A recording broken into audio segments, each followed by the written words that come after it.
அடடே சுவாமி ப்ரோட பியூட்டிஃபுல்லான update. Hello viewers, நாங்களோட Lakshmi, நீங்கள் பார்த்துருக்கிறது 0 லக்ஷ்மி. எஸ், இன்றைக்கி சுவாமி கிட்ட இருந்து ஒரு பியூட்டிஃபுல்லான அப்டேட். ஆனால் ஸ்ரீனி கொடுத்தது நைட்டே வந்து ஷூட் முடிஞ்சிருச்சுன்ட்டு எனக்கு கிட்டத்தட்ட அவர் ஒரு 11:30-12 மணிக்கு தான் அந்த அப்டேட் கொடுத்துருக்காரு. ரொம்பவே ஒரு ஜாலியாக வந்து சாங்ஸ்லாம் பாடிட்டு ஒரு வைப் பண்ணிட்டு போயிட்டுருக்காரு. உண்மையுமே சொல்லணுன்னா செலிப்ரிட்டிஸ் வந்து இந்த சாங்ஸோட கனெக்டடாக இருக்கிறதுக்கு மெயினான காரணம் வந்து இந்த மாதிரி ட்ராவல் அவங்களுக்கு அதிகமாக இருக்கும். அப்போ அவங்களுக்கு வந்து ரொம்ப முக்கியமான விஷயம் அவங்கள மைண்ட் ஃப்ரெஷ் பண்ணுறது அப்படிங்கிறது. ஸ்ரீனி வந்து இது மாதிரி அப்டேட் கொடுக்குறது எப்போதுமே ஒரு பெரிய தேங்க் அவருக்கு சொல்லிக்கிட்டே இருக்கும். இந்த இடத்துல பார்த்திங்கன்னா ஒரு 11 மணி வரைக்கும் அப்படிங்கும்போது பொதுவாகவே இந்த மாத ஷூட் எல்லாமே கொஞ்சம் என்ன சொல்கிறது, டைட் ஷெடியூல்பாங்களா, அது மாதிரி போயிட்டு இருந்துச்சு. ஒரு பக்கம் ரசிகர்களுக்குமே பார்த்திங்கன்னா பெரிய சந்தோஷத்தை, நிறைய விஷயங்கள் கொடுத்துருக்காங்க, எஃபர்ட் அப்படிங்கிறது. அது மட்டும் இல்லை, நிறைய ஷாக்கிங்கான மொமெண்ட்டும் இருக்குது. இந்த மந்த் வந்து ரொம்பவே முக்கியமான மந்த்து மகாநதியை பொறுத்தவரை, குறிப்பாக விகாக்கு.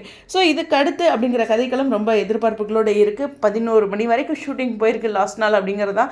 நைட் ஷூட் முடிச்சிருக்காங்க, அதையும் நோட் பண்ணிக்குவோம். இருந்தாலும் எதுவாக இருந்தாலும் நல்லதே நடக்கும் அப்படிங்கிற ஒரு விஷயம் தான். ஸோ சுவாமிக்கிட்ட இருந்து இந்த இன்னும் கூடுதலான அப்டேட்ஸ் எதிர்பார்க்குறேன். ஏன் அப்படின்னா, நம்ம என்ன பிரேமா சீரியலோடைய ஷூட்லாம் முடிஞ்சு, அவரும் சீரியலே முடிஞ்சிச்சு. அதெல்லாம் முடிஞ்சதுனால அவர் வந்து இப்போ ஃப்ரீயாக அடுத்த 15 நாள் இருக்கார். ஃபார் எக்ஸாம்பிள் ஷூட்லாம், இந்த ஃபோட்டோ ஷூட், அது மாதிரியான அப்டேட்ஸ் வரும்.